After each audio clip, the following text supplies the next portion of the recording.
तर आज आम्ही बनवत आहे सानवीच्या आवडीचा पदार्थ, तो म्हणजे शेंगदाण्याचे लाडू. मी इथे साईश्रीला विचारले, साईश्री काय बनवायचं? साईश्री म्हणते आमची भाजी बनवायची. झटपट होणारे असे शेंगदाण्याचे लाडू आहेत.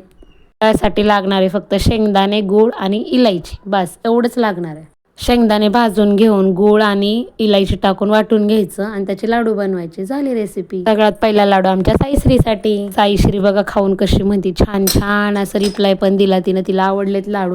सानूनी पण बघा इथं मस्त आहेत म्हणून सांगितले आहेत लाडू, तिला पण खूप आवडले. आणि आमच्या साईश्रीला तर मग काय लाडू दिला पण तिने, तो बघा कसा खातीये. सानू लागली होती मी पण शाळेला लाडू घेऊन जाते, पण तिला म्हणलं लाडू नेण्यापेक्षा शेंगदाण्याची पोळी घेऊन जा, ती जास्त तुला आवडेल. लातूर साईडला आमच्या इकडं आहे ना खूप आवडीने शेंगदाण्याच्या पोळ्या केल्या जातात. सोलापूर साईडला पण केल्या जातात ह्या शेंगदाण्याच्या पोळ्या.